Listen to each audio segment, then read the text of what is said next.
Hi guys, it's Colleen Sedgwick from Pet Nanny Coach, and today is our live Q&A session, and I am waiting for Danielle to hop on so she can grab the link and put it into the Facebook group. So I'm going to wait 1 minute. All right. Danielle, you there? All right, I'm a little early, so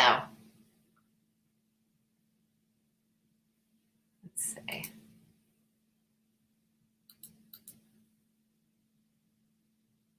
All right. Danielle, you there? There she is. All right, guys. So we are now live in our Facebook group, Pet Nanny Coach Community. Today is March 6th. It's 3 p.m. and we're going to have a live Q&A session. All right. So first, I want to talk about the days and times of these sessions. So I had some requests that not everybody can do Tuesdays at 2 o'clock, 3 o'clock in the afternoon. So what I propose is I'm going to rotate the days and times and try to do them, different days, different times. Evenings are really difficult for me because I have, a young family, but I definitely think I can make myself available on some evenings, maybe every few weeks. So hopefully you guys will find that advantageous for you. With anything, whether it's a training, a webinar, event, anytime you can show up live to anything, it's a much more powerful experience. But if you can't show up live, you still also will have the recording. We're going to be doing not only Q&As, but I'm going to be doing different topics, little mini trainings, and some behind the scenes. So stay tuned for that. All right. Okay. And also, as of today, this will be the last day that I'm going to be broadcasting from my business fan page. Moving forward, I will only be doing these Facebook Lives within the Pet Nanny Coach Community Facebook group. All right, I just feel like that's a close-knit community, and I feel like you guys deserve it. So it will not be on the fan page. It will only be in the Facebook group. All right. All right, so I'm going to get started with the questions. So the first one is from Lynn, and she asked, how do you screen your employees? Do you do background checks? I'm nervous about branching out and having employees who don't take care of my clients the way that I would. And Lynn, this is an awesome question, and it certainly is one that haunted me and plagued me for many years, and it kept me really, really small. Because one is a mindset issue. You're fearful that the clients are just not going to use your service if you are not the one providing the pet care. And the truth of the matter is that is not the truth. There's a million wonderful people out there that are going to provide amazing service to your customers. It's just making sure you find the right people that are going to do the work. So I do always do a background check. I used to pay for them, and then I stopped paying for them because it was expensive. And if these people did their background check, started and quit on me, it was just costing me a ton of money. So then I started having them pay for it. And I did that for many, many, many years. And I recently just switched to having them pay for it, and then I reimburse them for it if they reach their 6-month commitment as a little bonus. So having them pay for it, I feel like it's what they call skin in the game. If they're actually spending some money, hi Beverly, they're actually spending some money on the front end, they're actually more committed candidates, in my opinion. And again, if you are constantly paying for the background checks and they aren't following through, then you're going to be wasting a lot of money. So we do background checks, we do reference checks, and then we do consistent follow-up with our clients. So not only, after every single service any client has with Pet Nanny, we are following up with an evaluation saying, hey, we want to know how it went. How was your sitter? Did they do X, Y, and Z? And that is how you keep on top of them to make sure that they are providing the service that, you have told your clients to come to expect. All right, Lynn, so hopefully I answered your question. Background checks, oh my God, I turn my email off. Background checks, reference checks, and then consistent follow-up with your clients is the best way to make sure that your sitters are going to do the job that you would do. All right, Rebecca asked, are Facebook boosts and ads and Instagram ads helpful in gaining clients? And I also want to read Mike Linville. He is the owner of Black Dog Marketing, and he's a member of our community who always gives great advice. he wrote a response I'm going to read, and then I'm going to elaborate on it. So Mike said, Facebook and Instagram are really only traffic sources, and they do a great job at that. To be successful, however, you need to optimize where you send them. So you send your traffic to an opt-in page. Awesome. Traffic just sent to your website homepage, no bueno, you lose a lot of money. And this is so true. And before I understood all of this, I can't even think about the money that I spent doing this, just sending them to my website. The idea here is, just to be a little more specific and put some context into what he said, is you need to have what I call an irresistible free offer. So it's something that is going to attract your prospects to your business. It needs to be irresistible. It needs to be, something more than a free walk or, something small, like a PDF isn't going to work either. I tried everything, trust me. It needs to be, in my opinion, it's a high dollar, high value coupon that you would have a Facebook or Instagram ad, and then you would send them to an opt-in page. They give you their name and their email in return for the coupon.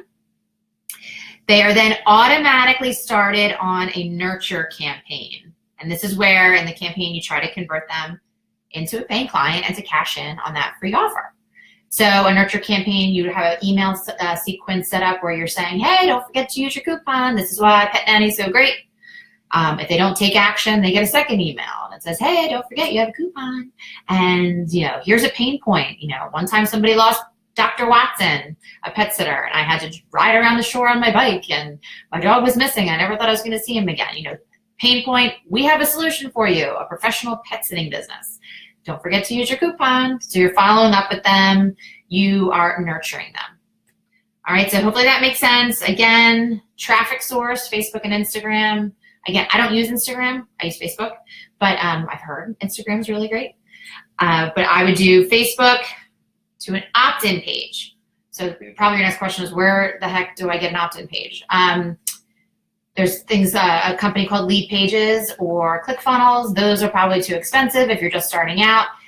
There's plugins for WordPress, and there's something called Thrive, which I think is like $67.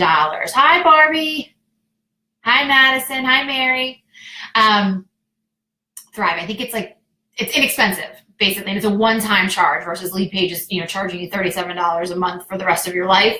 You pay a single fee to create your opt-in page and really, really think about that irresistible free offer. And again, in my opinion, a high-value coupon is where it's at. All right, so hopefully I answered your question.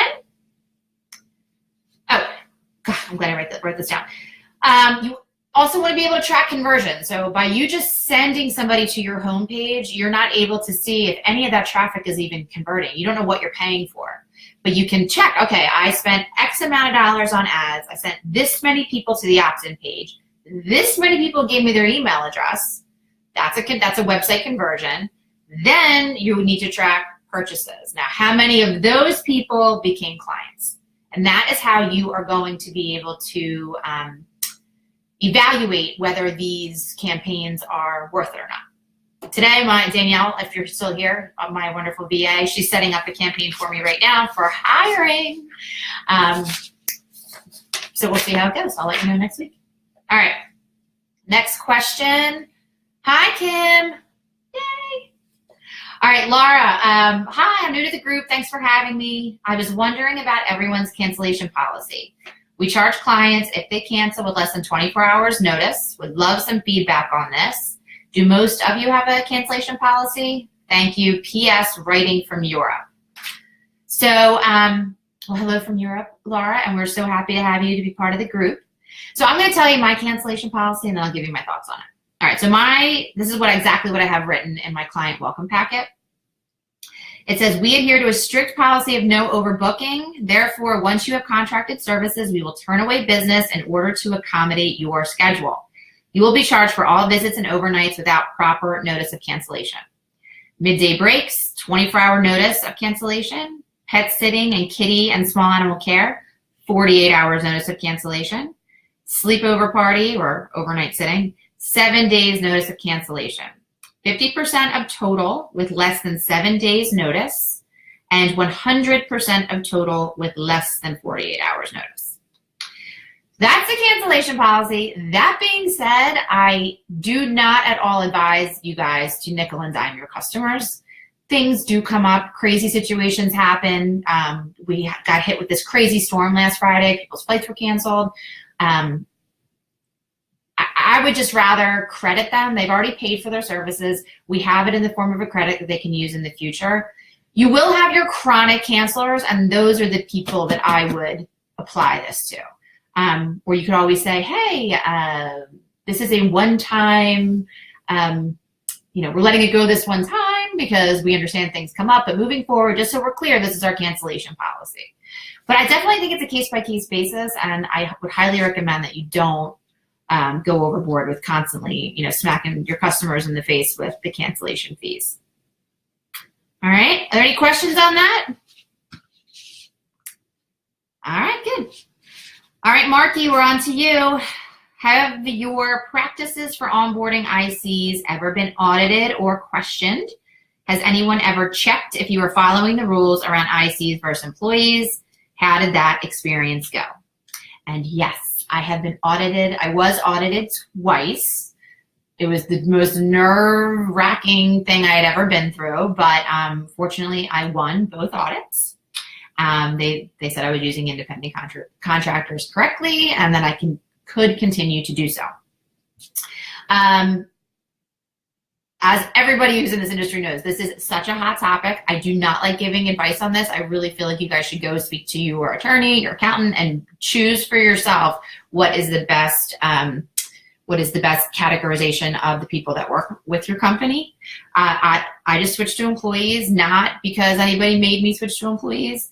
I did it because, just peace of mind with all of this. It was very stressful. I always thought they were going to come knocking for me one day.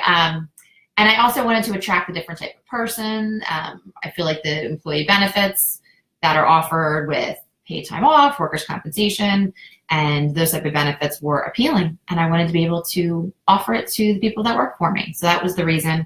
But yes, I was audited. If you are using ICs, you just need to make it very clear that your client is the one that's outlining the job. You are not telling the sitter to be at the client's house at a certain time. The client is telling them that.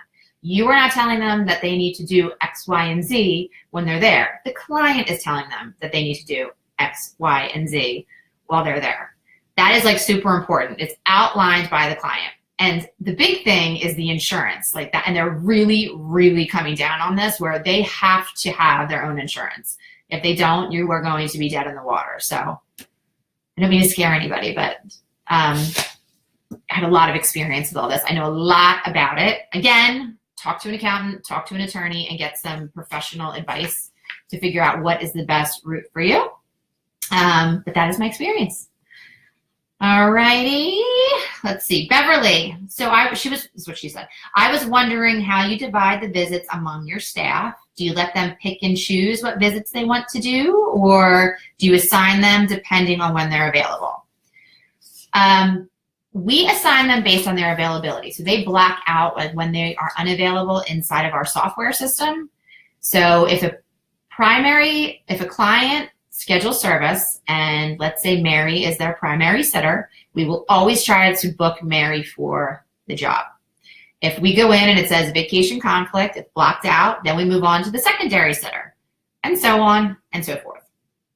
That is how we do it. We have thousands of clients, a ton of sitters. It just would be too much for Sue or Kathy to be picking up the phone, having to call every sitter and asking if they can do it. If for any reason they didn't block a timeout on their calendar and we do schedule them, it is their responsibility to find a backup, and they can do so by the team rosters in our software, or they can go into our Facebook group and find a backup for them. But it has to be somebody on the Pet Nanny roster. All right, Beverly, that was a good question. All right, Paula, she said, I'm planning on adding a second admin person to handle scheduling on weekends and nights so that my daytime admin is not overwhelmed with work. I'm planning on stepping back from that aspect of my business. Sorry, I'm getting dry. I'm wondering how you, 1, compensate your office staff, hourly or salary. 2, how you divide up tasks. 3, what hours you have them cover. 4, how you hand off the business phone to whoever is next on call. And finally, 5, do you rent office space, work from your home, or have the admin staff from your home office? Thanks in advance. Okay, this is an in-depth question. So we'll start with number 1. What's number 1? How do I compensate? They are paid an hourly rate. Okay. Number 2, how do I divide up tasks? So Sue is my client happiness manager. She is in charge of the office from 9 a.m. to 4 p.m. However, she gets up at like 5 and she'll go through everything from the night before, and then, you know, she can run out, do her thing, get her hair done, go visit with her parents, whatever she wants to do. And then she comes back, checks in, does everything in the afternoon, closes up shop, and that's it. And then Kathy is the person who will check in the evening just to make sure there isn't any emergencies, and then she just kind of touches in a couple times a day on Saturday and Sunday to make sure there isn't anything that is pressing for Monday morning, or that there isn't an emergency that needs to be tended to. So I hope that answers your questions. What was the third one? Okay, what hours do you have them cover? Okay, I answered that. 4, how do you hand off the business phone to whoever is next on call? Let me think. All right, so Sue has the office phone. We use Google Voice. So if people call and leave messages, we get an email notification that Kathy also gets. So Kathy gets notified through emails left through Google Voice. But she also has a phone. I gotta think about that. I want to get back to you on that one. But that's the basics. I think her phone, the other phone I gave her, she does the hiring and the interviewing and stuff too. That's what she uses that phone for, because she doesn't want to be calling from her home phone. So she uses the second phone. All right. Do you rent office space? I do not. I work from home, and my admins both work from their houses. All right. Good questions, Paula. Hi, Nikki. All right. Am I going too fast? Do you guys have any questions? You there? Yoo-hoo. Okay. Last week it was like, I couldn't keep up with it. And then this week it's not really moving. So I hope I'm not boring. All right. Ashley wrote, what do your follow-up emails for non-responded leads look like? I'm starting to send follow-up emails to people that contracted me from our website contact form, but never replied to my answer. Here's the one I crafted so far and sent a couple times. It's meant to be shorter. Okay, so basically she wants to know, let's say somebody goes to my website, fills out the form, and then they get their response and they never follow up. What do you do? And another member of our community gave great advice, and it is the best thing you can possibly do is to pick up the phone and talk to them. Anytime that you can get somebody on the phone, you're much more likely to convert them into a client than through an email. That being said, if you call and they don't answer, leave a voicemail message, and then you could start them, you could follow up via email. Again, email short and sweet, call to action. Mike Linville, my buddy, says, do it in 3s. We do not do that. As a consumer, I would not like that if I was being, kind of hounded by that. So we do a phone call, and then we do a follow-up email. And if we don't hear from them, we move on. We have more clients than we know what to do with, and that's it. So hopefully that answered your question. Lisa said, what is the correct and polite way to tell dog walking, to tell daily dog walk clients that we will not be walking their dog during Wednesday's storm, the brunt of which is supposed to hit us from noon into the evening? Same here. A lot of my clients have chosen to take off work or work from home, but there are still a handful for scheduled walks. I'm not willing to risk anyone's safety driving or going outside in such bad weather. And I totally agree. Lisa, I'm not exactly sure where you are, but we are in the Philadelphia suburbs, and there was actually a man killed on Friday when that huge storm came in, that unexpected storm, and the tree went down and went through his windshield. So no, there's no reason why you should be sending anybody out. What you do is you send a professional email saying, hey, we have a nor'easter coming, and for the safety of everyone concerned, all midday dog walks will be canceled and credited to your account. And then you reiterate your weather policy, when they sign up, you should have a weather policy. This is what happens when a bad storm comes in right up front. You need to let them know.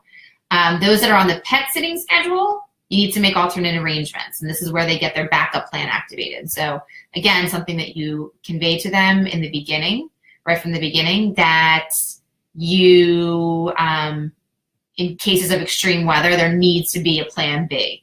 Because, sometimes the road, it's too dangerous, the roads aren't drivable. So, either the sitter goes and stays at that client's house, or they have a family member come and stay, or a neighbor is going to come and stay. But you absolutely are right.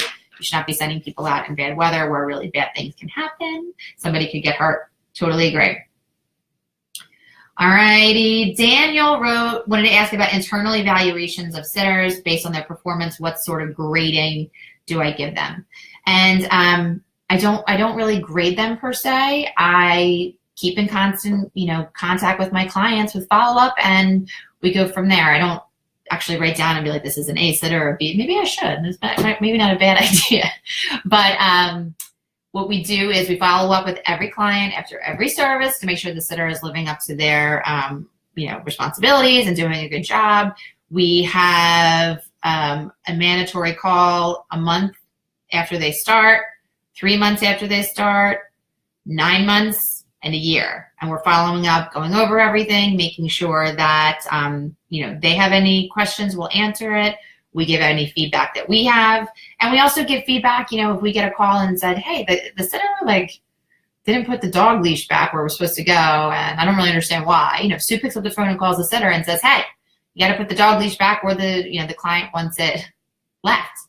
And, you can kind of keep note of those things for sure. And if we get a lot of those complaints, it's definitely something to talk about, something to think about. But that is how I do it.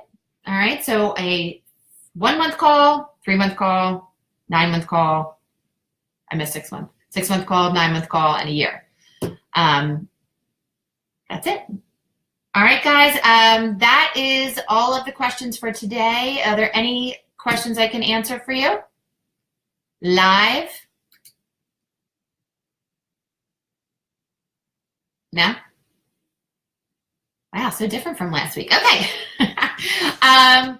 So I am holding complimentary business strategy sessions. These are 45-minute calls where we're going to talk about your business and come up with a strategy for you to implement to take your business to the next level.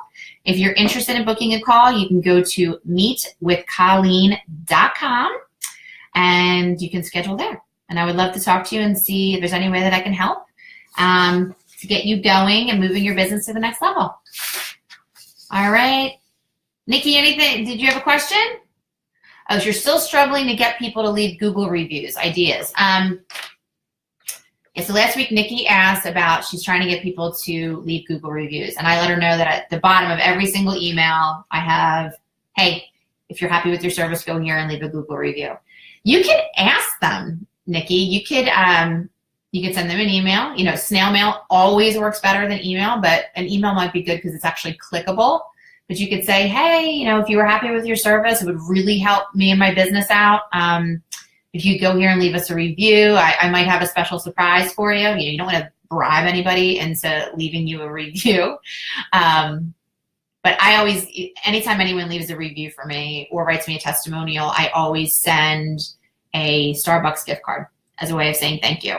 Or you can give a free visit, or you can do, anything that you want. But I wouldn't say that in advance because you don't want to come off like you're like, hey, get a free visit if you leave me a review. But you can ask them.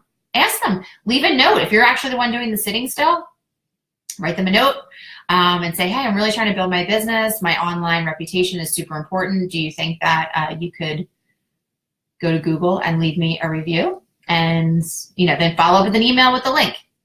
So, and then and then again, in all your emails, you're going to want to have the link to your Google listing so that it's easy for them to go to. Alrighty. Hope that helps, Nikki. All right, Beverly said, what software do you use to block out times sitters aren't available? I use professionalpetsitter.com. It's called Blue Wave. There's lots of other ones out there. I've used it, God, I'm like getting old. I've been in business for 18 years. So I probably used it for like 13 years. And it has all my reports and everything. So, you know, that's who I'm with now. I think there's better options. I shouldn't say that. Just, you know, look around. A lot of the pet sitting softwares will offer that. So yeah. All right. Looking forward to our chat. Me too, Beverly. I can't wait. Awesome. So Nikki says, I am, and they're telling me in person, I'm going to review you, then crickets. Shoot me an email. Show me what you're sending them. I mean, it has to be like, anything you do with this has to be systematic. So it has to be, hey, could you review me? And they say, yeah, sure. And then it's follow up with an email and here's the link. And that they don't do anything. You don't want to like hound them, but they should be doing it. And I would not offer a discount code. I just don't think that probably comes off great. I mean, at the end, like after they do it, be like, hey, thank you so much. And here's my gift to you. But I would not say it before they give the review. In my opinion, I think it's just kind of like bad form. But I get it. I mean, I thought about it when I needed reviews. I remember thinking like, oh, I'll give them free visits. But then I was advised not to do that. So hopefully that makes sense. Keep at it and keep me up to date. And again, shoot me an email and I will look at what you are writing to them. I could probably help you with that. All right, am I missing anything? Let me look. All right, anybody else? No? Okay. All right, guys, this was great. I'll let you know when our next session will be. Again, if you want to have a call with me, go to meetwithcolleen.com. I'd love to talk to you. And that's it for now. So have a great day. Take care. Bye.